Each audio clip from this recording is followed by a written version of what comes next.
Before I introduce our speaker, I would just like to acknowledge the long-standing ties between the Jewish Theological Seminary and the American Jewish Committee. Many of its founders were also founders of the reorganized JTS in 1902. And Mimi Alpern, one of our vice chairs of our board today, was chair of the board of AJC. So that connection continues. And of course, your longtime director of interreligious affairs, Rabbi Noam Marins, who's here with us today, is an alum of JTS. And thanks to your efforts, there have been many opportunities for us to be involved in interreligious dialogue and conversation and gatherings together. So thank you. And now we are really thrilled to have you, Ted Deutsch, a lifelong Jewish and pro-Israel activist. He assumed the role of CEO of the American Jewish Committee in October 2022, following more than 12 years of distinguished service in the United States House of Representatives. In Congress, Ted was a leading voice in the fight against anti-Semitism and efforts to advance the U.S.-Israel relationship.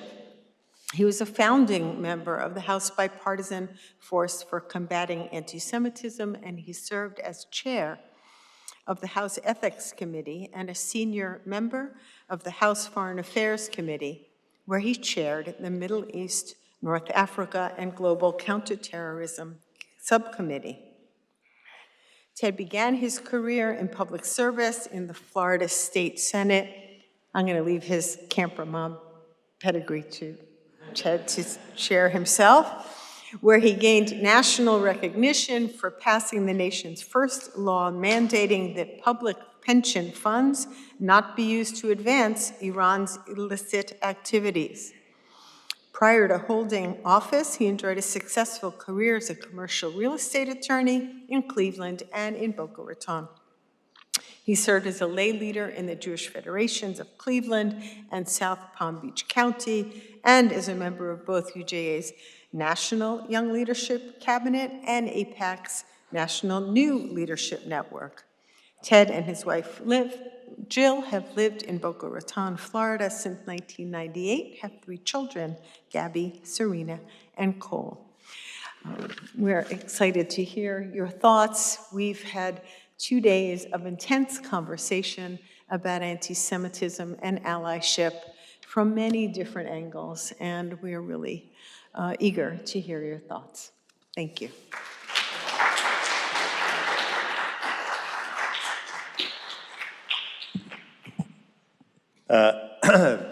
Afternoon, everyone.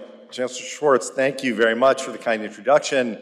Thanks to the planners of this important conference and for the invitation to address you here today. While I will get to a little bit of my background, I hadn't made the connection until I was listening to that introduction, which I may have heard before. But there was this brief moment, you should know, where I actually thought I might like to be a rabbi. And this is, of course, the place that I would have come. It didn't work out for me, but it finally clicked that I did chair the House Ethics Committee. So maybe that's the closest I could come. There were sermons involved. No one would know. All of our meetings were confidential, but I may have delivered some sermons to the Ethics Committee. Anyway, so I do appreciate it. It's a really meaningful time to be together more than 6 months after October 7th, which, as we all know, is the deadliest day for the Jewish community since the Holocaust. And what a particularly meaningful moment to be discussing anti-Semitism and allyship amid a terrifying rise in anti-Semitism in the US and around the world. And I know I speak for all of us when I say that every single one of the 186 days since October 7th has been gut-wrenching. During such a challenging time for the Jewish people, it's particularly meaningful for me to be here at the Jewish Theological Seminary with all of you because of the immense impact that JTS and the conservative movement, and yes, Camp Ramah, have all had on my life. I grew up in Bethlehem, Pennsylvania.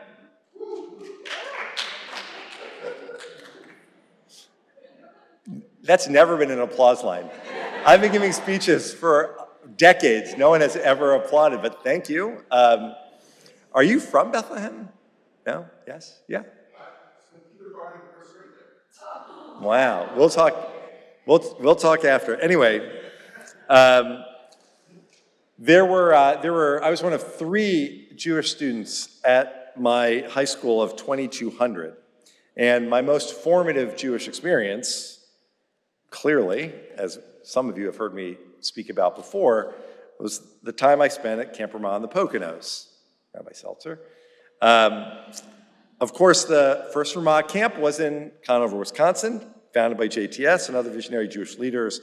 The Ramah-JTS partnership has continued to impact and help form the identities, the Jewish identities of thousands of young leaders, and that is especially true of me.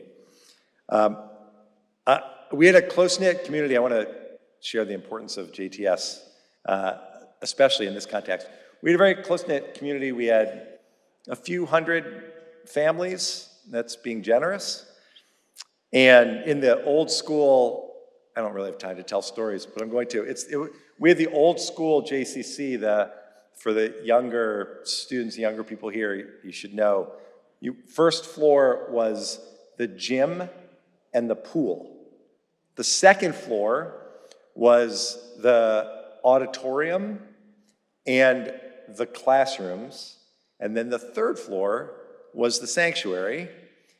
I spent a lot of time, for obvious reasons, that's where my Jewish life was. And we got a new rabbi who was fresh out of JTS, Rabbi Alan Judah, who came to Bethlehem, and the first thing he did was to tell the community that if we really were worried about the future of the Jewish community, we needed to send kids to Ramah. So, no doubt, knowing about my honor roll performance in our Hebrew school, plucked me and Sarah Martyr and said, the two of you need to go to Camp Ramah. And that's where I went every summer. It was the most formative experience of my life. And I would also tell you, there was one other member of my family. I'm the youngest of 5 kids. My brother, 20 years older than I am, also went to Camp Ramah for a couple of summers before I was born. And I tell you that because that's where I grew up. For 25 years, I lived in Boca Raton, where I'm a proud member of B'nai Torah with Rabbi David Steinhardt, who's been a great leader, not just in the Jewish community, but as I prepare to delve into this topic of allyship, he's been a great leader in the topic of intergroup work. He's been a huge help to me, particularly when I was serving in Congress. I mentioned my brother because when I moved to Florida, it was my brother Jeff, the only other Deutch who went to Camp Ramah, who was the president of the synagogue. It all has come full circle, and I feel really privileged to be here. Also, for what it's worth, Chancellor, proud Shin Award winner with my wife, Jill, just a few years ago. So we're grateful for that. I want to just talk about the moment that we're in. AJC has a State of Anti-Semitism report that we publish every year. It's an annual survey of the impact of anti-Semitism on America. And we were in the field doing our polling just ahead of October 7th. Obviously, we stopped and then went back in the field because we wanted immediate results to see how the October 7th terror attack, the massacre, the trauma that was felt in Israel and in our own community was being absorbed. Here's what it found. More than 60% of Jewish adults told us that the status of Jews in the United States is less secure than a year ago. More than 60%, which is an alarming number as it was the year before, when the number was 40% of the Jewish community felt less secure.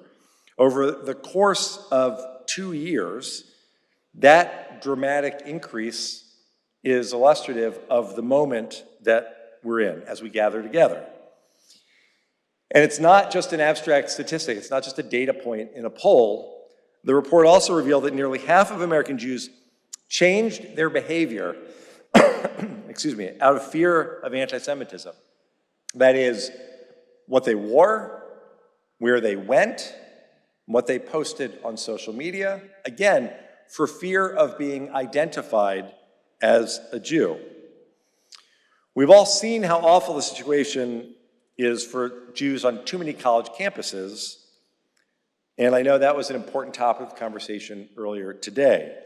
More than 40% of college students in our poll told us that they felt the everyday consequences of anti-Semitism on their campus, being uncomfortable or unsafe at a campus event because they're Jewish, avoiding carrying or wearing anything that would identify them as Jewish, or avoiding any conversation expressing any views at all about Israel on campus with classmates because of that same fear of anti-Semitism. And of course, we saw many groups who on October 6th, we counted as our allies. This is particularly true in the progressive world, we need to acknowledge. Many of those groups were silent at best if they didn't turn their back on the Jewish community on and since October 7th.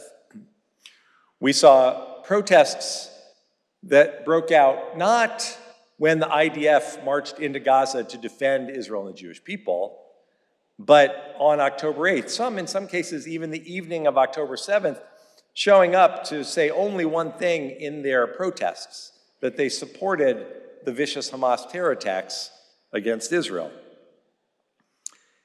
And we've seen since women's rights groups in particular, including UN women, continue to deny the sexual violence that occurred on and since October 7th because the victims are Israeli. And at the same time, I would be remiss if I didn't acknowledge some of the bright spots of leadership beyond the Jewish community. Those who have been speaking loudly on behalf of the Jewish people. That's particularly true here in New York, where Cardinal Timothy Dolan has spoken out. My former colleagues, Grace Meng and of course Richie Torres, have consistently spoken out in support of the Jewish people, as has New York's own Hakeem Jeffries, my former colleague, the leader of the Democrats in the House.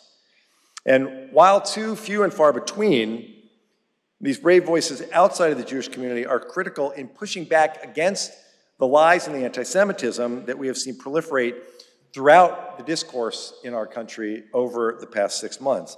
AJC and JTS know the power that non-Jewish leaders can have in the fight against anti-Semitism.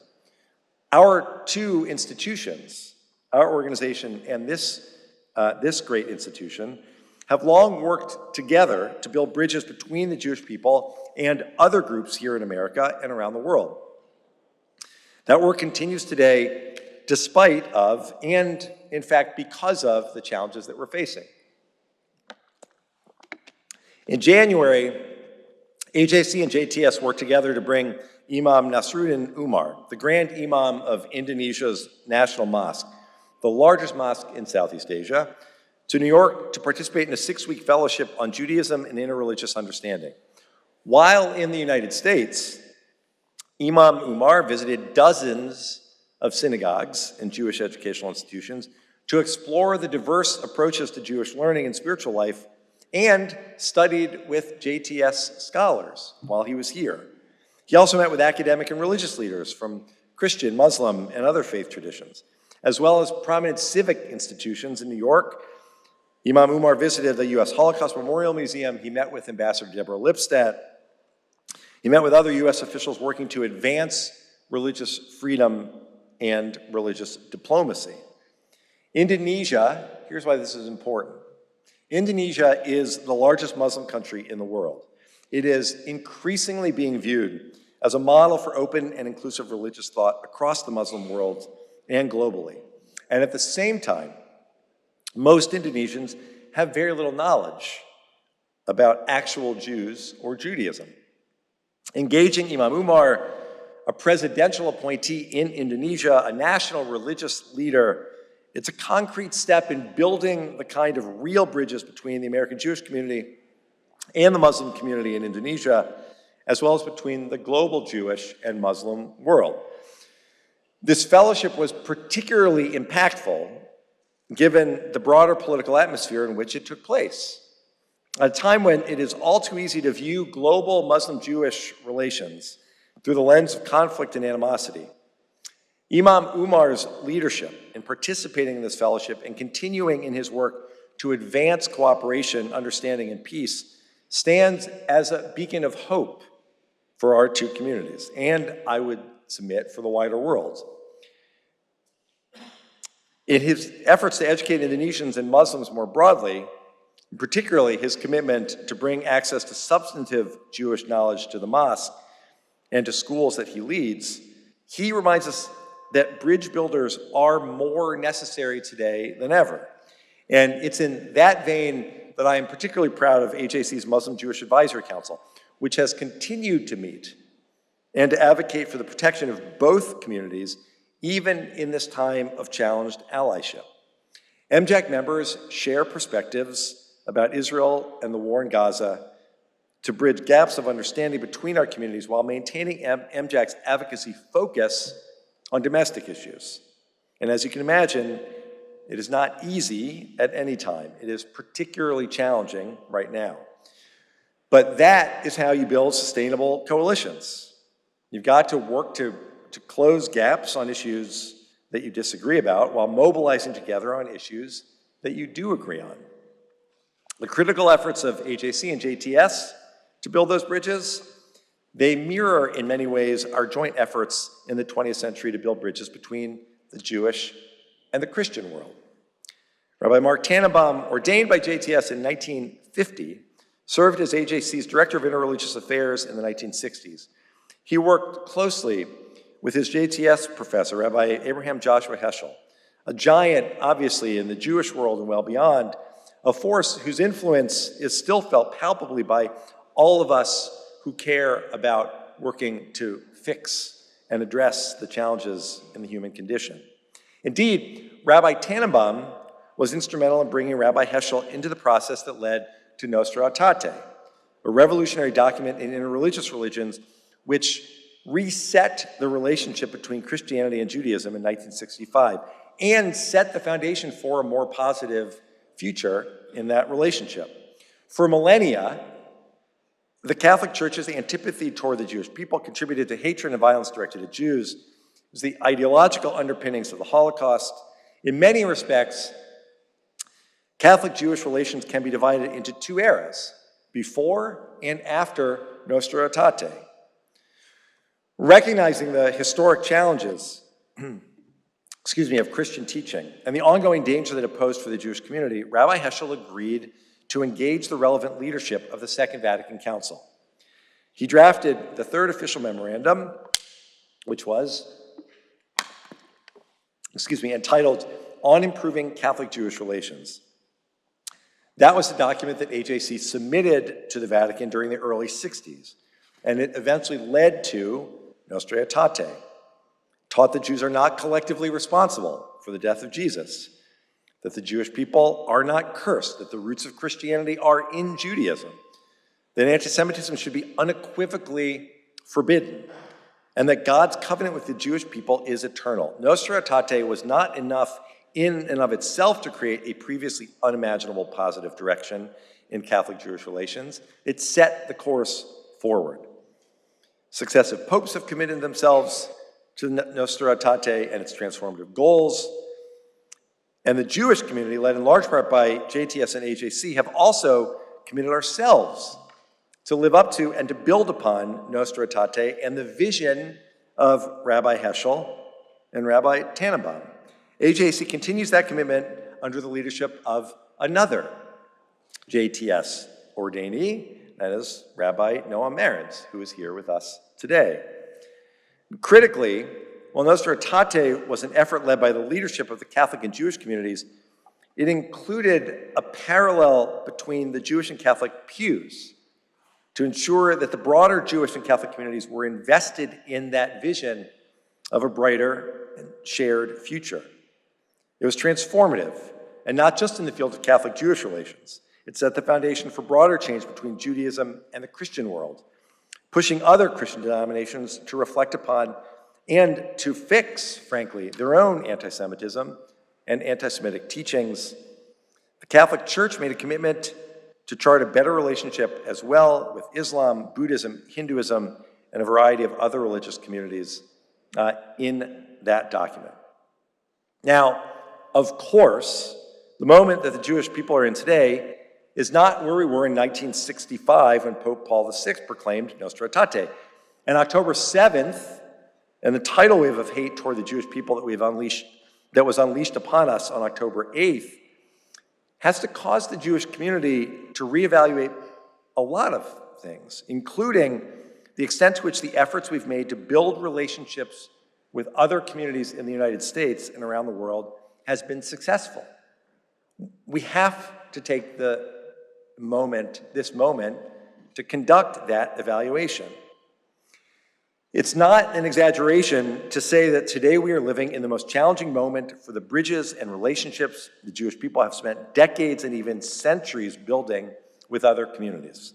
But at the same time, while October 7th and the aftermath have shown us that the Jewish community needs to defend itself, and that is a takeaway that should be clear to all of us, we also cannot afford to retreat within our own bubbles. After all, there are some 16 million Jews in a world of over 8 billion people. And while HAC's State of Anti-Semitism report in many ways painted an extremely frightening picture for the American Jewish community, there were some optimistic findings that help get us to this issue of allyship more directly. 74% of American adults in our survey said that anti-Semitism is a problem in the United States. And over 90% of US adults, not only in the Jewish community, over 90% of US adults believe that anti-Semitism affects society as a whole and that everyone is responsible for combating it. Obviously, there is a significant gap between these findings and the reality that our community is facing. While the vast majority of Americans may say that anti-Semitism is a problem in the United States, and may further acknowledge that everyone is responsible for combating it, we've seen very few of the leaders and members of other communities put those words into action during the past 186 days. I believe the approach to begin addressing this issue, to ensure that the Jewish people have strong and durable allies in this country and throughout the world, must be threefold. Weeks ago, I apologize, I had COVID weeks ago. The cough just it lingers. I want to emphasize the begin part of my last sentence. I don't have all of the answers, but I have some ideas on where to start. First, I think it's really important that we adapt the Jewish community's approach to the spirit, frankly, of Nostra Aetate. The idea that education, combined with powerful leadership, can spur widespread change in a community. Education and leadership go hand in hand. And we have to apply that to the realities of our community, of our country, and the world that we are facing in 2024. America is only becoming more racially, ethnically, and religiously diverse. And that's something we should celebrate. Moreover, unlike the 20th century, when many minority communities saw or had recent memories of the American Jewish community standing with them in their fight for justice, today, many American people of color, in particular, have no historic relationship with the Jewish community at all. Some, as we've seen, believe that Jews are members of a white oppressor class. So, given this, the Jewish community must simultaneously reach out both to leaders and to members of different communities to educate them about the history of our people, the reality and the threat of rising anti-Semitism in the US, that threat that exists not just to the Jewish community, but to our democracy as well, and concrete steps that they can take to be allies to the Jewish community. We also have to speak clearly about how anti-Zionism can and does translate into anti-Semitism that puts our community very much at risk. This outreach must be specialized both between different communities. Our outreach to the leaders and members of the Black community will necessarily look different than our outreach to the Latin American community, and within communities, those communities as well, because the Cuban American community sees themselves very differently, the political landscape, the country, very differently than Argentinian Americans, for example. Additionally, these efforts must bring the lessons of Nostra Aetate into the 21st century, in addition to working to unlearn old-school anti-Semitism that we all know is sadly still present, like the belief that Jews killed Christ. We must also address the new variations of anti-Semitism that we are seeing proliferate throughout society, that Jews are white settler colonialists, that Israelis are stealing the organs of Palestinian children, that Israel is intentionally starving the people of Gaza, that Israel is committing genocide in Gaza. We need to teach people what the facts are.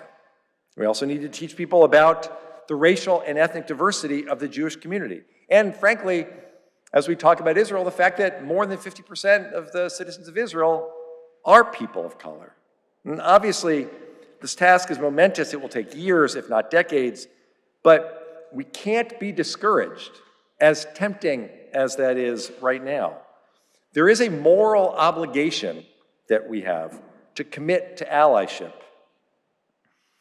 All humans are made b'tselem Elohim. We know that. This is particularly true, again, given our small population, both within the United States and globally. We have this obligation to continue to reach out, to lead, to teach, to educate.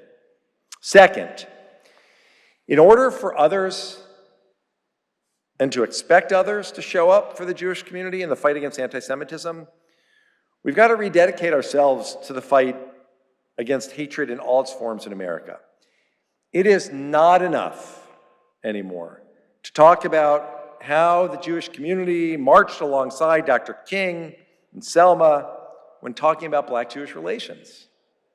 We need to forge new covenants with the Black community and with our other religious and ethnic communities to reflect the states of our communities, the country, and the world that exists now in the 21st century. It's particularly urgent with regard to the Latin American community. Today, Latinos are the fastest growing demographic group in America. Will make up more than a quarter of the American population by 2060. And at the same time, October 7th has revealed real challenges in the relationship, particularly with the younger generation of Latinos who are distancing themselves from the historic partnership between our communities. Moreover, we often say that anti-Semitism is not just a Jewish problem. We talk about anti-Semitism being the canary in the coal mine, and that what starts with the Jews never ends with the Jews. And it's absolutely true, but it's not just words. The shooter who went into the Tree of Life went into a synagogue looking for Jews to kill, very specifically on immigrant Shabbat in that synagogue. The shooter who drove that long distance to Texas, to El Paso, looking for immigrants to shoot, wanted the world to know in all of his rants online that he was proudly anti-Semitic and that this was all very much tied together. And the mass shooter who went to the Tops grocery store in Buffalo looking for members of the Black community to kill likewise wanted everyone to know that by killing black people, he was doing it as at a time when he hates the Jews and saw the relationship between blacks and Jews as something that he was trying, that was motivating him to go take this horrific action. But we also need to remember that anti-Semitism is the worst symptom of a greater hate problem in the country. There are unique functions of anti-Semitism that require a distinct approach to combating Jew hatred. It is absolutely true. But there are also deeply rooted societal problems in this country that are fomenting a broader surge in hatred, coming from both the far right and from the far left, that affects Jews and many other communities as well. Americans today are less connected to their communities, increasingly distrustful of central institutions in our society. Social media and fractured media landscape cause misinformation and disinformation to run rampant. Conspiracy theories spread, which always impacts the Jewish community. And we have political leaders, again, on the far right and the far left, who are excusing and even justifying the use of violence.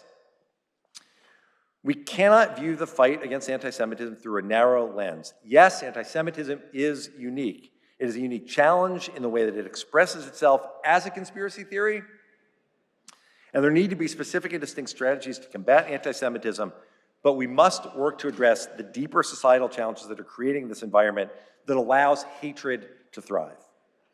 And finally, third, in order to more effectively build bridges with other communities, we need to build and maintain deeper and more robust bridges within our own community. If there's been a silver lining, it's a horrible phrase to apply now, but if there's anything positive that's come out of the truly awful 186 days since 10/7, the incredibly challenging period that we face, it has been the overwhelming unity that the Jewish community has seen across the United States, in Israel, throughout the diaspora. But recently, and I'm sure that you join me in this, recently I felt that unity start to slip. It's particularly true in the organized Jewish communal landscape. That is something we cannot allow to happen.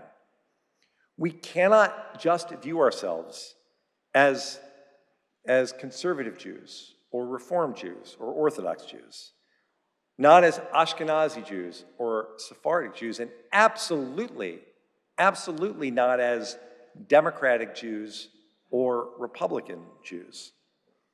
Kol Yisrael Arvim Zeh Bazeh. We are all responsible for one another, and as I've said earlier, and as we have to remember, we have to look to ourselves first to protect our own community, even as we're building these bridges. We must stand united as one Jewish people. There needs to be more collaboration in the Jewish community. The organized Jewish community needs to be more inclusive of Jews across the religious and racial spectrum, bringing in more members of the Orthodox community, more women, more Jews of color, more members of the LGBTQ+ community. Because if we cannot stand together in defense of the Jewish community, why would we expect any other groups to stand with us? I recognize that none of these are short-term solutions to the immense challenges that the Jewish community is facing today, particularly around allyship, or the lack thereof, that our community has seen since October 7th. And frankly, I fear that there aren't quick fixes to address the deep societal rot that was revealed on October 8th. But I'll finish with this. Even amidst the immense challenges that our people are facing, and we really, truly need to be clear-eyed about this when discussing allyship and anti-Semitism, I keep reflecting on the fact that the vast majority of Americans say that anti-Semitism is something that affects society as a whole, and that everyone is responsible for working together to combat it. It is our task within the Jewish community, as leaders within this community, to turn that belief into action. I am so grateful for the opportunity to join with all of you today. I appreciate so much, Chancellor, this conference that you're having, and I look forward, if appropriate, to answering some questions. Thank you very much for having me.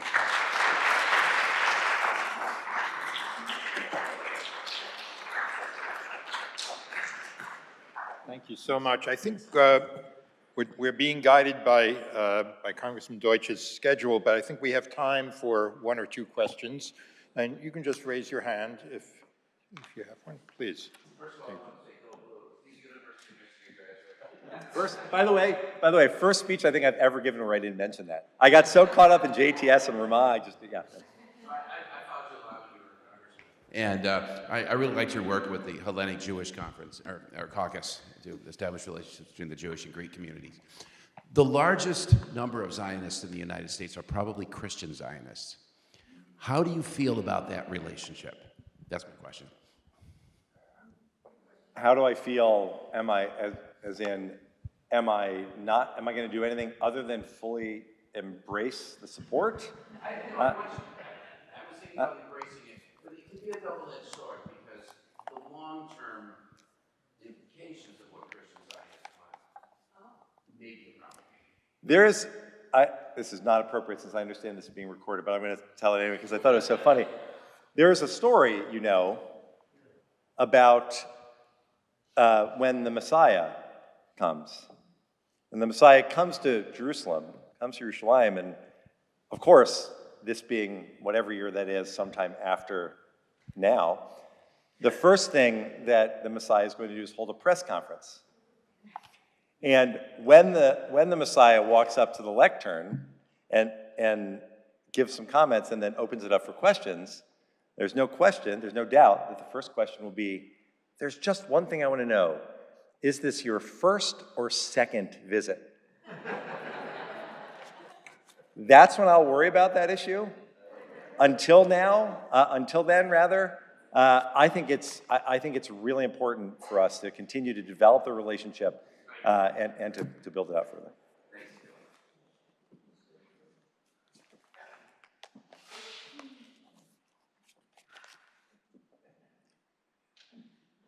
But the fact that I got to actually just tell that little joke, that makes this all worthwhile. Any other questions? I've been a liberal activist since I was a child. I'm from Miami, grew up in South Florida in a different kind of political landscape. South Florida has its own world going on. And I'm really alarmed right now by the fear in Jewish community, sending people running in another direction that could also be really dangerous for us. And I'm curious, because of your prominent roles in advocacy and our federal government, if you feel like this move is temporary. I'm just curious about your reflection on that. It's a really good question. First, to be clear, again, I had a political life. I now am privileged to run a fiercely nonpartisan organization. But I would say this. I just got back from my third trip to Israel since 10/7. There's just the trauma is real. The pain still hangs in the air. The conversations, you can't help but feel it. It informs everything that people do, how they behave. For the American Jewish community, it's different, but very much present as well. And I think some of that plays out in political conversations. But I will say this.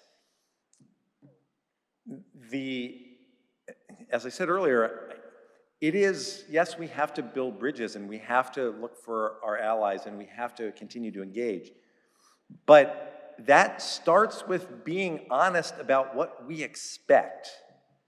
And there's no it's not about trying to defend ourselves.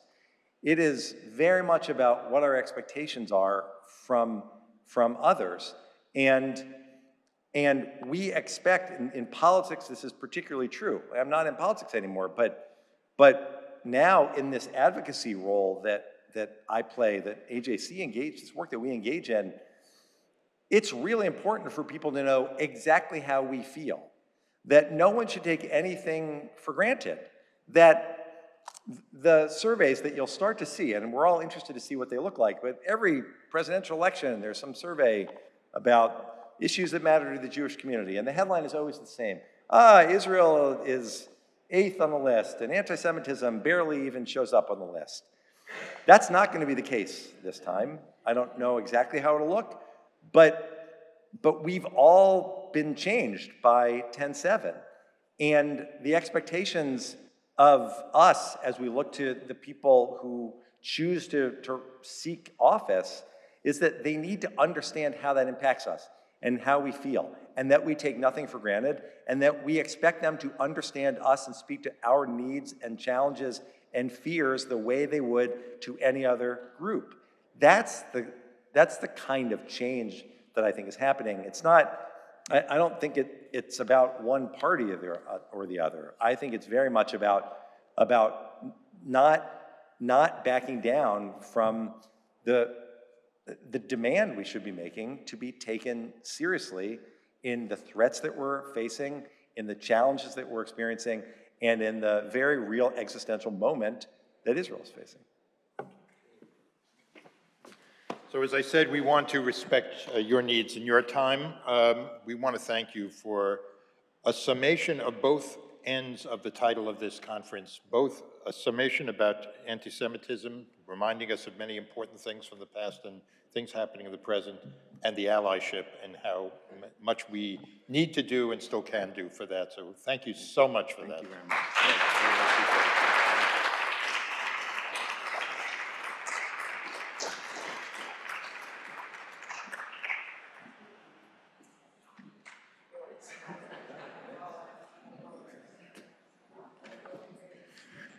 At 4 o'clock, there'll be an excerpt from a Yiddish play